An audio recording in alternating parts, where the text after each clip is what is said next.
2004 నుంచి 14 వరకు భారతదేశం భూభాగం పైన అనేక దాడులు జరిగినాయి. కానీ ఆనాటి పాలకులు సరైన రెస్పాన్స్ ఇవ్వలేదు. అలాంటిది ఏకంగా మొన్న పహల్గాం దాడి జరిగితే మన భూమిపైనే కాదు ప్రపంచంలో భారతీయుల జోలికి ఎవరిని వస్తే వాళ్ళని వదిలిపెట్టమని సమాధానం ఇచ్చిన ఏకైక వ్యక్తి మన ప్రధానమంత్రి నరేంద్ర మోడీ గారు.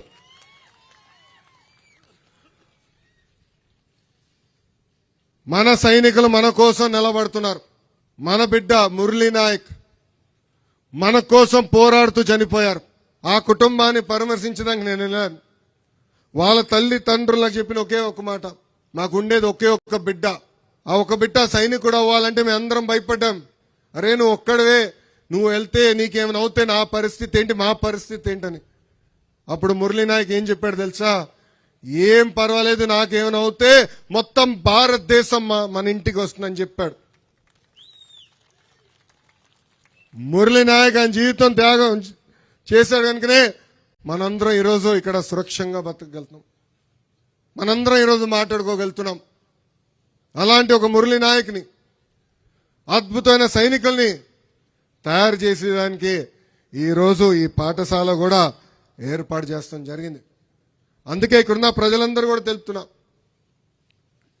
సైనికులు మన కుటుంబాల నుంచి కానివ్వండి, మన గ్రామం నుంచి కానివ్వండి, మన ప్రాంతం నుంచి సైనికులు ఉన్నారు.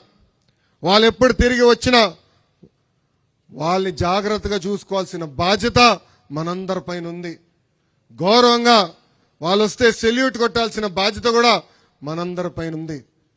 వాళ్ళందరూ ఈరోజు అక్కడ డిఫెన్స్ లో నిలబడి మమ్మల్ని దాటిన తర్వాతనే భారతదేశంలో అడుగు పెట్టానని చెప్తున్నారు కనుకనే మనం ఈరోజు ప్రశాంతంగా బతికెళ్తున్నాం. ఇది మనందరం మరవకూడదని ఈ సభాముఖంగా మిమ్మల్ని అందరూ నేను కోరుతున్నా. ఇక్కడ పిల్లలందరిని చూస్తుంటే నా ఇంట్లో ఉన్న 10 సంవత్సరాలు దేవాంశ్ గుర్తొస్తున్నాడు.